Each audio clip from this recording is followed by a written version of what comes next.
Essa primeira parte que nós vimos do curso, ela é mais voltada, né, para esses conceitos relacionados aos, aos os fenômenos probabilísticos e como é a tratativa, né, da estatística em cima desse tipo de fenômeno, tá? O que nós vamos passar a ver agora já é o caso onde a gente já tem uma observações, né, da nossa população que compõe nossa amostra e a gente vai ver como é que a gente extrai informação dessa amostra e depois, né, extrapola essas informações para a população. Uma das principais na estatística como ciência, né, como campo da ciência ali dentro da matemática, ela propõe a forma de você explicar o comportamento de fenômenos de forma matemática é, por meio de indicadores que são chamados indicadores que são chamados de estatísticas, tá? Tecnicamente, a estatística, uma estatística, ela é definida como uma função que, que ela tem como domínio as observações da amostra, tá? E ela não pode depender de nada desconhecido, ou seja, é, a função da estatística, falando agora como expressão matemática, tá? Como uma função matemática, é extrair informação da amostra, tá? E ela tem dois objetivos principais. Primeiro, que é a condensar a informação, ou seja, o resumir os dados em torno de uma única medida, ou seja, uma única medida vai me levar é, a um grau de compreensão sobre todas aquelas observações, né, aquele conjunto de observações. Então ela tem é, essa propriedade de resumir os dados. É,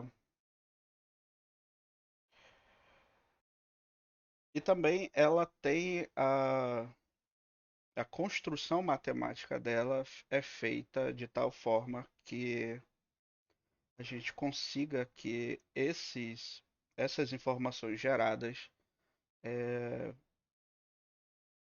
sejam extrapoladas, né, sejam inferidas características para a amostra. Tá? Então ela tem basicamente essas duas é, objetivos. Tá? Resumir os dados e é, concentrando ali naquele resumo uma interpretação do todo. Tá? E também a possibilidade de extrapolar essas informações para a população. Uh, e é justamente por causa dessa característica que é bem comum a gente ver na literatura essa parte, essa parte do curso chamada de medidas de resumo, tá? Que são medidas, né, que são estatísticas que são usadas ali para condensar a informação que tem na amostra. É, essas medidas que nós vamos ver agora, elas têm uma, elas não têm uma propriedade que a gente chama de inferencial, ou seja, é, elas não estão informando uma, elas não estão nos dando uma informação que a gente tenha uma garantia probabilística de que isso ocorra na população, tá? Elas nos dão uma informação sobre a amostra, tá?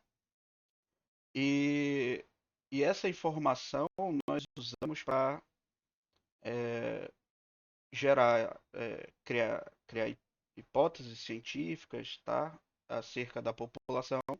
E depois disso, a gente parte para a teoria de probabilidade e inferência, ou seja, depois de formular a, a hipótese científica por meio da análise desses dados, essa amostra, a gente faz a segunda parte do método científico, que elaborar aqui as nossas teorias e leis sobre a população, tá? Extrair uma informação científica para o fenômeno. Então, essa parte que nós vamos ver, ela é chamada de análise exploratória de dados, tá? Ou simplesmente análise descritiva de dados. Ela está relacionada a, ao que se vê aí no mercado de trabalho, que é chamado de business intelligence, tá? Que é, que é quando você vê as informações que estão acontecendo, tá? Mas você não tem nenhum caráter científico de que aquilo é de fato um comportamento do fenômeno, né, da população em geral. Tá? Eles têm apenas um caráter exploratório, ou seja, de te dar uma informação, né, sobre o que está acontecendo agora, mas não quer dizer que aquilo é uma regra para a população. Tá? Isso é o que o pessoal faz com BI, né? Aqueles dashboards e tal. É, tudo isso, tudo isso tem essa falta de caráter diferencial, tá? O que de todo não quer dizer que são informações que não têm validade nenhuma. Pelo contrário, são evidências para gerar as nossas hipóteses científicas, tá? Bom, o primeiro tipo de medida que vamos ver são as medidas de centralidade. Então, matematicamente, eu vou definir x1, x2 até xn, ou seja, uma coleção de observações de uma característica, de uma variável, né, que foi mensurada em n objetos. Então, esse conjunto aqui representa valores de uma única característica, no caso aqui x. Por exemplo, se fosse a altura, seria a altura de n objetos. Tá? Então, são observações de uma única característica em n objetos diferentes, em objetos de estudo diferentes. E essa representação matemática que nós chamamos de amostra. Uma estatística é qualquer função, né, cujo domínio é a amostra. Tá? Simplesmente essa é a definição de estatística. Por exemplo, se eu defino uma função f, tal que f da amostra é igual a, a x1, ou seja, a característica observada no objeto 1, isso daqui para mim é uma estatística. A g é uma soma entre o primeiro elemento, a primeira observação da característica x no objeto 1 mais a característica observada no objeto 2, isso daqui é uma estatística. Da mesma forma, H é uma estatística. Tá?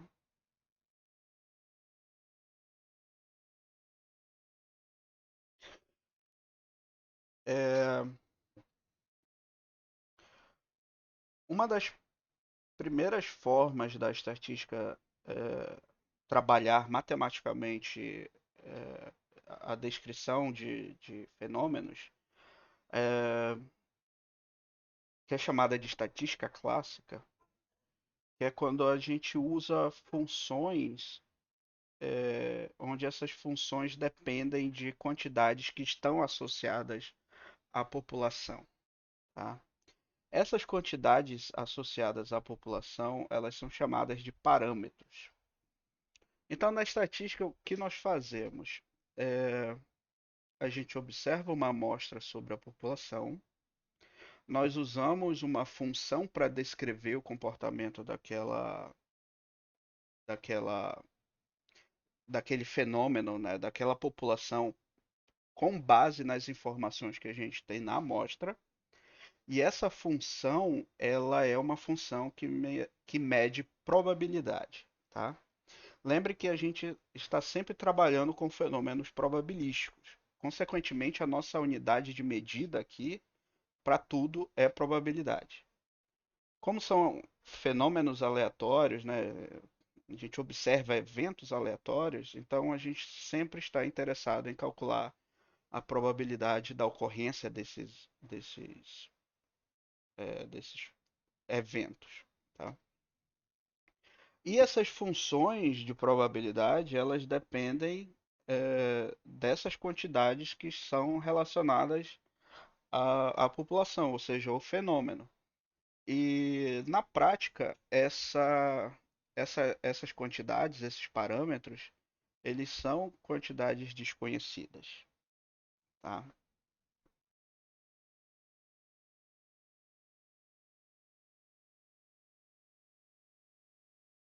Então a gente vai usar o termo parâmetro para qualquer quantidade ou padrão de comportamento relacionado à nossa população, tá? Ou seja, os parâmetros são as informações que nós queremos estimar, ou seja, são aquelas informações que nós queremos retirar da amostra e extrapolar essa informação para a população. Então, o processo é, que nós fazemos aqui de inferência é o processo de estimação de dados, tá? Então, na estatística clássica, a gente descreve o comportamento de um fenômeno usando uma função probabilística que depende desses parâmetros. Tá? Eu acho que eu tenho isso aqui matematicamente escrito em algum lugar. Não, não tem.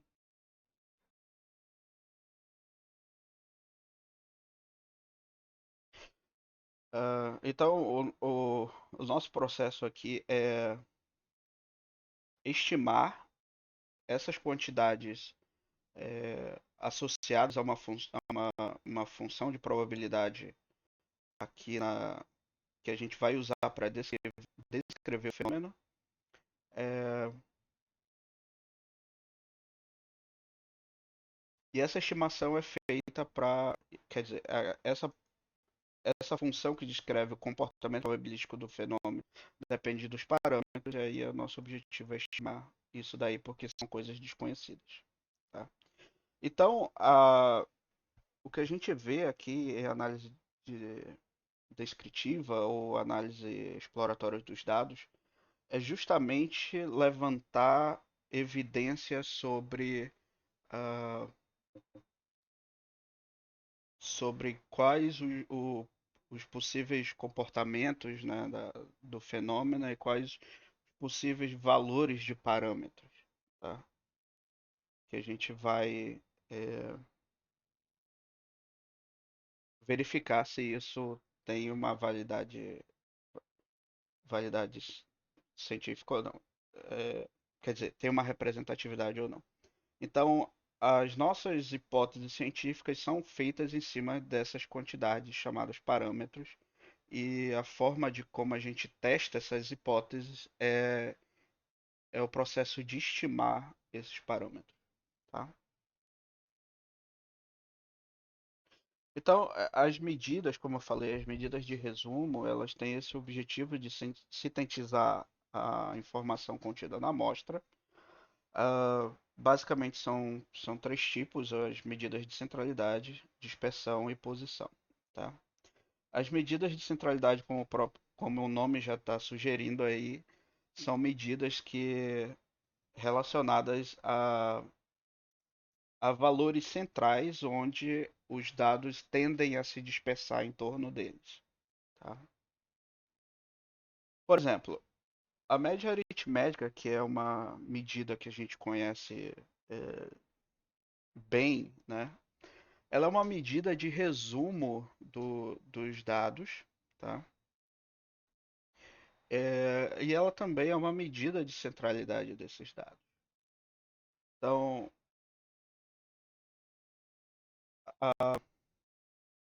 ela tem algumas características que fazem dela ser tão popular, que é principalmente a característica de fácil interpretação. Se você chega com a maioria das pessoas e pergunta, diz para ela interpretar uma média, né? É fácil para ela fazer esse tipo de interpretação, tá? Por exemplo, desde criança a gente aprende que a média das nossas notas na escola define se a gente vai apanhar em casa ou não, né? Ou seja, ou se a gente vai passar de ano ou não. Então, desde criança a gente entende que o conceito da média está associado ali, né? É uma única medida que descreve qual foi o meu comportamento como aluno, né? Quer dizer, qual foi o nível do meu desempenho. Então, por exemplo, eu tenho aqui indivíduos e eu tenho o salário desses indivíduos, tá? A média aritmética é um valor central onde esses salários eles estão dispersos em torno em torno dela, tá? Então, eu calculando a minha média salarial para esses seis indivíduos, eu tenho aqui esse valor, tá? E qual é a interpretação que a gente tem? Quando eu digo que um grupo de pessoas tem uma média salarial de R$ 4.066, a gente já consegue tirar algumas informações disso daí, sem a necessidade da gente conhecer os indivíduos. Então, por exemplo, ah, uma média salarial de R$ 4.066 significa que esses indivíduos têm uma média salarial, são indivíduos que têm salários mais altos do que ah, ali a maioria da população brasileira, por exemplo, né? Ou eu posso dizer que isso daqui é pouco mais do dobro ou triplo, né, são indivíduos que ganham entre dois ou três, quer dizer, a média salarial deles está entre dois e três salários mínimos, né? Então, já são indivíduos que têm ali um certo poder aquisitivo próximo da maioria, né, da, digamos, da força trabalhadora do país e tudo mais, tá? Então eu já consigo tirar essas informações de um único valor sem eu precisar conhecer isso daqui, tá? Sem eu precisar conhecer que quem são essas pessoas, quanto cada uma delas ganham. Somente com esse valor a gente consegue, por exemplo, tirar algumas informações. Como a gente calcula a média aritmética? Da mesma forma que a gente sempre aprendeu, tá? A gente soma tudo e depois divide pela quantidade de parcelas aqui da minha soma. Então, a gente usa a seguinte notação: x representa a característica que a gente está observando, tá? Como aqui em cima a gente definiu que a minha amostra aleatória, a minha amostra, ela é proveniente de uma característica que a gente está representando pela letra x, tá? X maiúsculo. E a barra aqui em cima significa que ela é uma, quer dizer, uma letra com uma barra em cima a gente define dentro da estatística como sendo uma, uma média daquela variável, tá? Por exemplo, se eu tivesse x sendo uma variável correspondente à altura e y o peso, tá?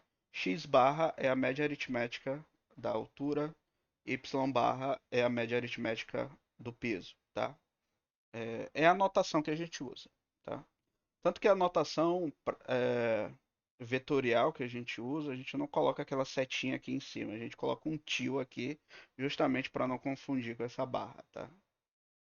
Então, talvez vocês vejam algumas coisas, algumas notações bem diferentes do que vocês estão acostumados, tá bom? E a definição da média aritmética é 1 sobre n somatório de i indo de 1 até n, tá? De xi. Esse somatório, para quem ainda não conhece, é uma notação para uma operação de soma, tá?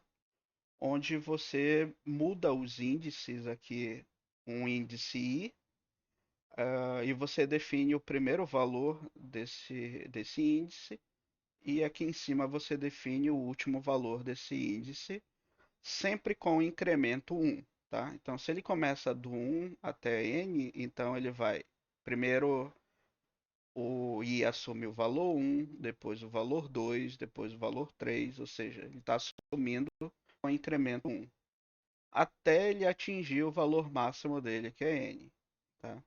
Ou seja, essa anotação de somatório de xi representa essa expressão matemática aqui, essa soma, tá?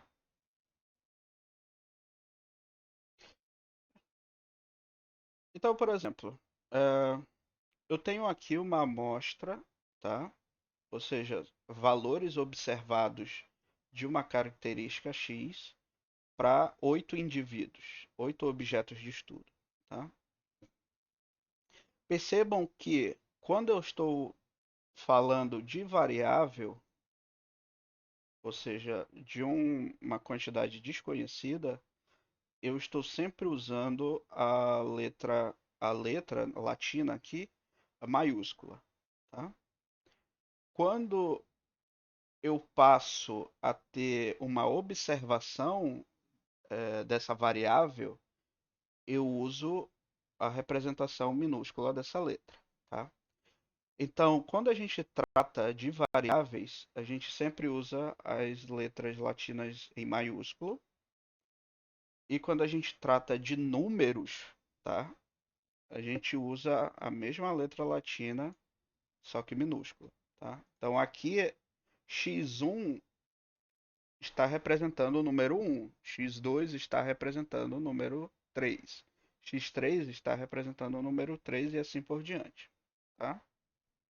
Aqui em cima eu tô eu tô definindo assim a variável x no objeto 1, mas esse valor é desconhecido. Quando eu tenho uma amostra, aí sim esse valor passa a ser conhecido e aí ele sai do maiúsculo para o minúsculo, tá? Então, quando vocês forem ler alguma coisa, né, de estatística, sempre vai ter essa diferença de notação, tá? Um X maiúsculo é diferente de um X minúsculo, tá bom? Então tá, se eu tenho essa amostra, essa coleção de observações, a minha média médica é simplesmente eu somar essas coisas e dividir pela quantidade de objetos que eu tenho, que é 8. Então, eu vou fazer aqui o somatório, dividir por 8, que é 4,5. Tá? Agora percebam uma coisa. A média aritmética, ou média amostral, tá? Esse é o nome usual dela, a média amostral. É, ela tem uma característica, que ela herda ali das propriedades lineares, né? Ela é uma função linear. Então ela herda algumas características das funções lineares. A primeira dela é que ela é sensível aos valores que compõem a, a minha, as minhas observações. Por exemplo, percebam que aqui eu tenho essa coleção de dados, tá? O maior valor aqui é 11 e para esse grupo de pessoas, né, para esse grupo de objetos, a minha média amostral é 4,5. O que eu vou fazer agora é substituir o objeto 8, que antes era 11, a observação dele, por 13, tá? Perceba que eu não mudei o valor das outras observações, somente de um. Quando eu calcular a média amostral disso daqui, vai acontecer que, como esse valor é muito maior, né, do que o 11, que era o anterior, vai acontecer que a minha média amostral ela vai tender a esse valor, é, que agora é um valor grande, tá? Consequentemente, a minha informação resumida aqui, que é 6,4, se alterou. E ela tendeu para esse valor que é mais distante, né, que é mais diferente. Ele é diferente aqui do restante da população, da minha amostra, tá? Então a gente diz que a média ela se desloca em direção aos valores, ao maior valor aqui no caso, né? A mesma coisa ocorre se eu pegar o menor valor, que é o x1 igual a 1, e substituir por -8. Quando eu calcular minha média aritmética, ela vai mudar, ela vai tender a esse valor menor. Então aqui a minha média aritmética diminuiu, que antes era 4,8, 4,5, agora ela é 3,6, tá? Então, a gente diz que a média ela é uma medida sensível a valores discrepantes ou outliers, tá? Ou valores extremos. O que significa isso? Por ela ser uma função linear, ela sempre vai tender para esses valores maiores, tá? Ou menores. É, isso nos gera alguns problemas. Primeiro é que ela, o fato dela ser sensível a esses valores, ela pode não resumir muito bem os dados e nos fazer tirar conclusões erradas sobre os dados. Por exemplo, é, se isso daqui fosse, por exemplo, o número de salários mínimos que as pessoas ganham, né? 8 pessoas ganham. Eu estou dizendo aqui que é, a quantidade de salários mínimos que essas pessoas ganham médio é 4,5, tá? Quando eu adicionei uma pessoa que ganha 30 salários mínimos, essa média salarial, né, média de salários mínimos aumentou para 6,4. Então, o que significa? A maioria das minhas observações continuam tendo o mesmo momento. A única coisa que se alterou é que agora eu tenho a presença de um valor discrepante, um valor extremo, um outlier, tá?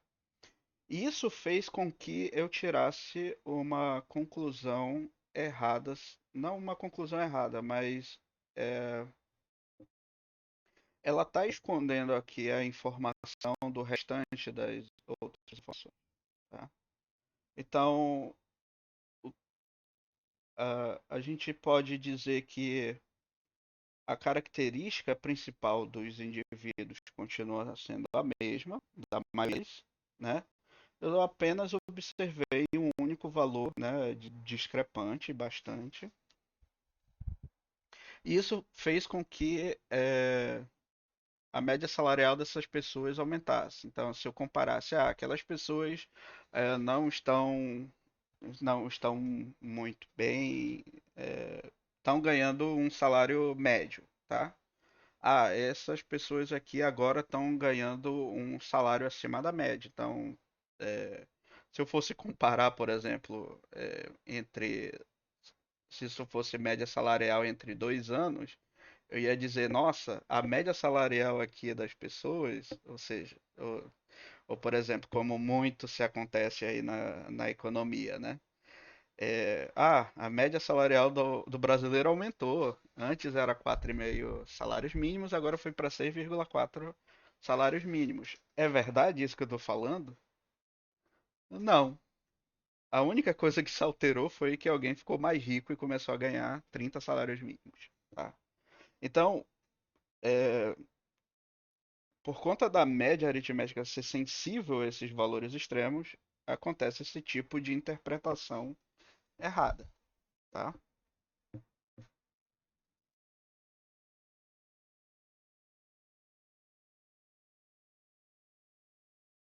E ela é sensível para os dois lados, tanto para mais infinito quanto para menos infinito. Então, é, essa característica dela pode ser um problema para a gente.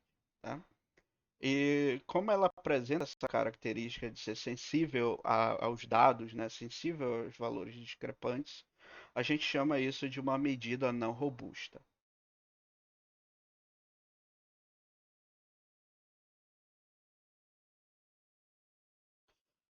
Então, valores discrepantes ou valores extremos são qualquer valor atípico oriundo da população associado ao experimento, ou seja, um valor que tem baixa probabilidade de ocorrência. Tá?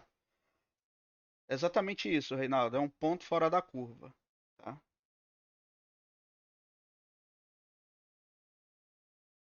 Vamos lá, o Reinaldo aqui está perguntando, professor, devo excluir essas amostras discrepantes, esse ponto fora da curva? Tá? A gente deve excluir os valores discrepantes? Não. Tá? A gente só exclui valores discrepantes quando eles são oriundos de fatores externos, tá? É, que em geral esses fatores externos eles estão associados a valores a valores que compõem minha amostra, mas eles não fazem parte da minha população. Ou são são pontos de são observações de outras populações, tá? Existe um problema aí na interpretação, né, e na popularização de alguns termos. Por exemplo, outlier.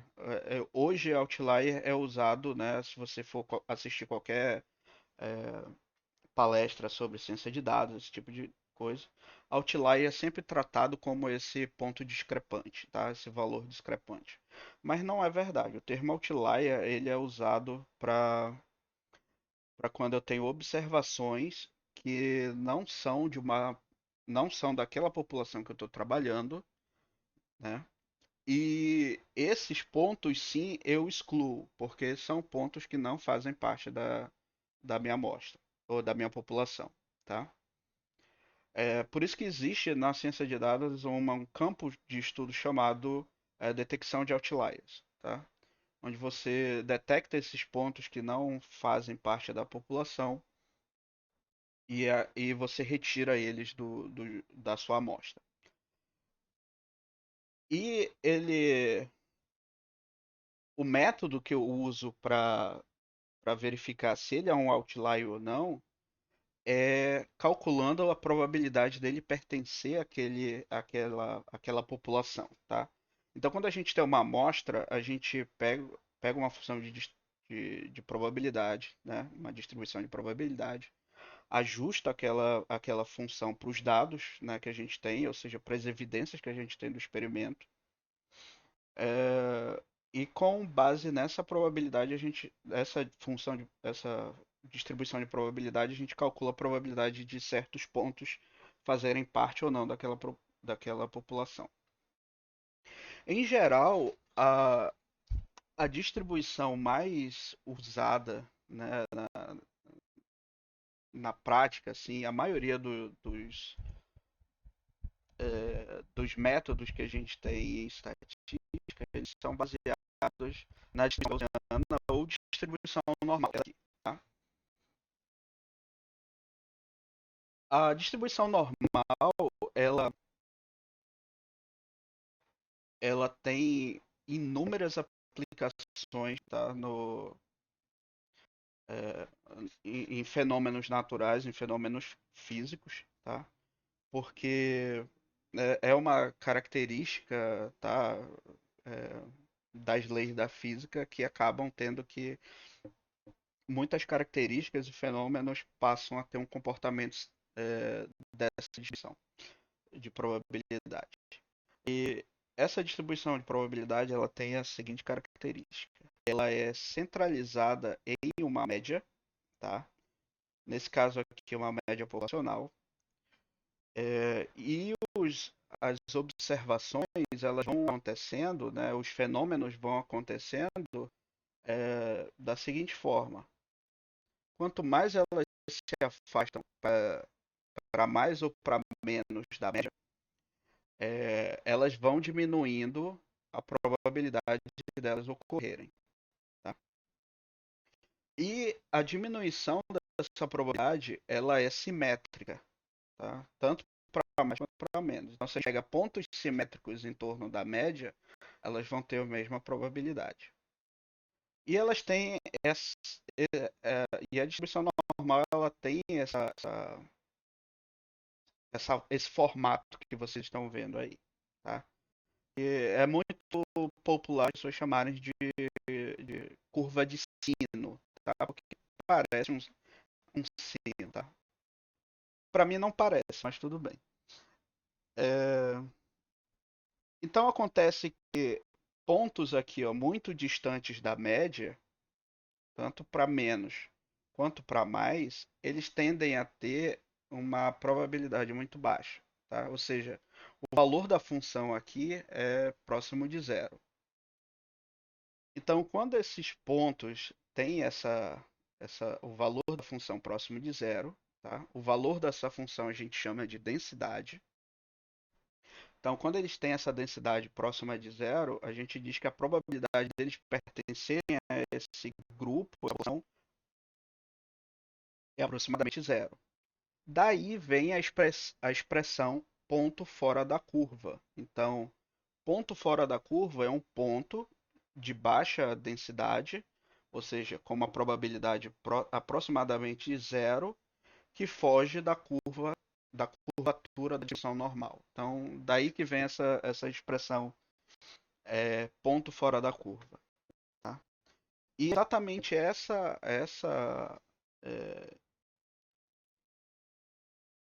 esse é o procedimento que a gente faz para detectar e excluir outliers. Tá?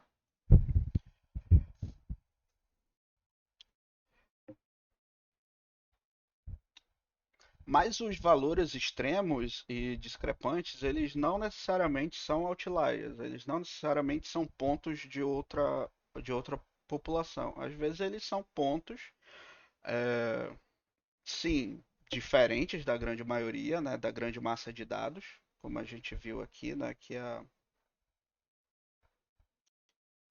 maior parte dos dados está aqui, né, próxima. Então, esses pontos discrepantes extremos são pontos longe da média, tá? E nem sempre eles devem ser encarados como outlier e ser retirados, tá? Eles são apenas pontos de baixa probabilidade de ocorrência, ou eles são, ou seja, eles são atípicos, tá? Ah, por exemplo, digamos que eu tenho refrigerantes aqui, tá? É, eu peguei um refrigerante de um tipo aqui, refrigerante de 1 litro, tá? E aqui eu tenho o preço deles. Em geral, esse tipo de refrigerante para essa marca, desculpa, para esse volume, pelo menos na época que eu fiz esse slide, ele tinha um preço aí, é, a maioria dos preços estavam entre 4 e 7 reais, tá? Mas pode ocorrer de acontecer que alguém vende isso daqui por esse valor, 13 reais.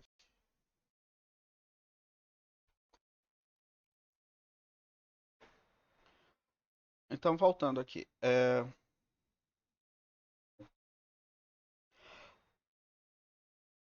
Eu sabendo que esse produto é vendido entre 4 e 7 reais, eu posso ter aqui, por exemplo, não é difícil isso acontecer de ter, por exemplo, um restaurante, um quiosque no aeroporto da vida vender esse produto a esse valor. Da mesma forma, não é difícil você ter um grande varejista fazendo uma ação promocional onde esse valor é muito pequeno, tá? Então, essas coisas podem acontecer, tá? Agora, se por exemplo, esse valor aqui de 1 centavo foi decorrente de um erro humano, né, um erro de digitação, aí que a gente separa o que é valor discrepante de outlier, tá? Eu vender esse refrigerante a 13 reais não significa, não quer dizer um erro, tá? É um valor discrepante, atípico? É, tá? Agora mas ele, apesar de ser atípico, ele é algo possível, tá? Agora esse daqui pode ser que seja um erro de digitação, um erro de emissão de algum equipamento, um erro de medida de um equipamento, tá? Feito por algum equipamento. E quando isso ocorre, aí sim ele se torna um outlier, porque mesmo que seja uma ação promocional, ninguém vai vender esse produto aqui em específico a 1 centavo, tá? Não tem como, só se for, sei lá, uma coisa muito absurda para isso acontecer. Então, é muito provável que esse valor extremo aqui seja oriundo de um fator externo, tá? De, um, de, uma, de uma interferência no nosso fenômeno, fazendo com que ele seja um que a gente chama de erro não amostral, tá? Que são erros que não estão associados à variabilidade natural do, do fenômeno. São erros que são oriundos dessas fontes externas. Então, esses erros não amostrais são os outliers e nessa situação, sim, eu poderia excluir esse valor no cálculo da média do meu produto aqui, porque ele não é de fato uma medida em cima de um objeto de estudo. Ele é um erro. Então, por ele ser um erro, aí a gente chama de outlier e aí a gente exclui, tá? Essa é a ideia.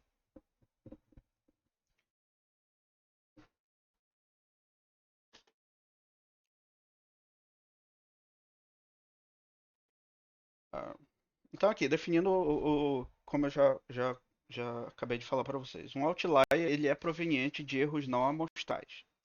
Em geral, erros não amostrais são populações diferentes, erro de medida ou erro de registro, tá?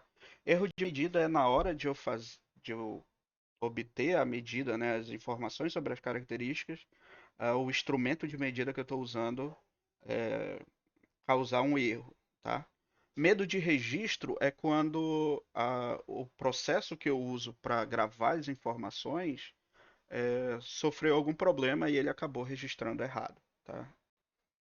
Então, os outliers são exatamente esses pontos que são oriundos de erros não amostrais. Mas, assim, ho- hoje na ciência de dados o pessoal chama tudo de outliers, né? Chama tudo de outliers, mas na verdade ocorre isso daqui, tá? Então existe sim uma diferença entre outlier e valor extremo, valor discrepante, tá? Mas é também muito comum vocês verem as pessoas chamando as duas coisas de outlier.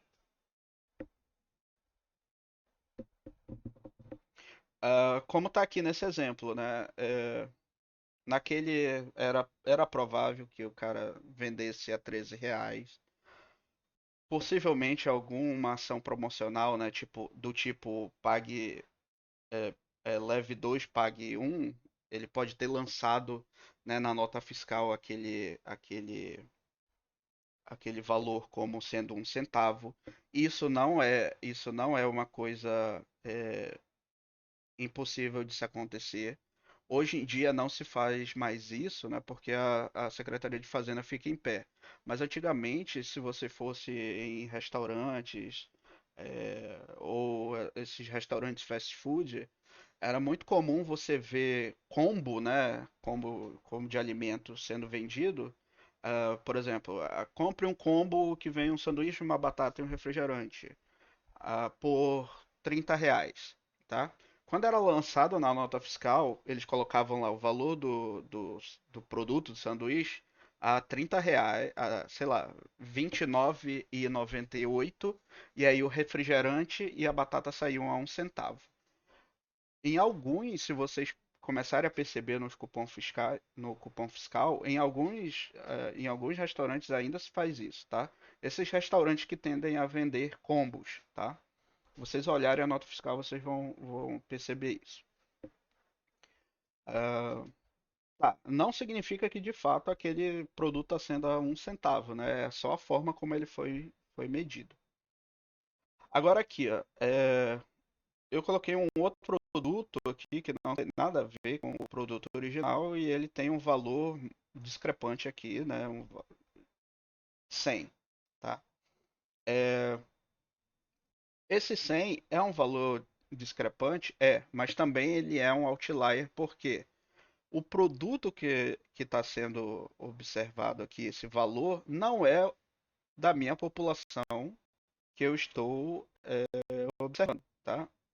Ah, a minha população é esse refrigerante dessa marca para esse volume. E aqui eu tenho um produto totalmente diferente, ou seja, um produto de uma outra população, tá? E aí sim, nesse caso aqui, ele é um outlier e você exclui. E no caso, como eu estava falando para vocês, é um erro que pode ser um erro de digitação, né, que é um erro de registro, como eu acabei de comentar com vocês que as empresas faziam, né, colocavam um centavo para um valor lá simbólico para um produto. Aquilo ali aquilo é um erro de registro, né, então acaba sendo um outlier também, tá? Ou seja, algo que é proveniente de erro não amostral, algo que você remove da amostra, tá bom?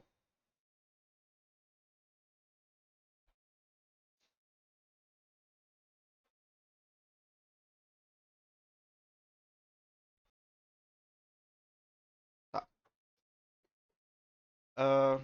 Só para a gente finalizar aqui rapidinho. A média, ela é muito usada também como um método de previsão, tá? Na verdade, ele é o melhor método de previsão que existe segundo o critério de minimização de erro, tá? Por quê?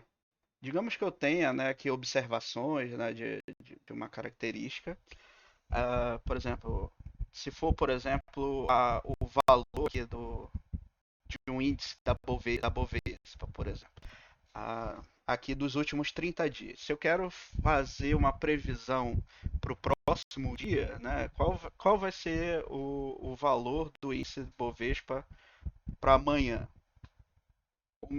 A minha melhor previsão é eu calcular uma média disso daqui e esse vai e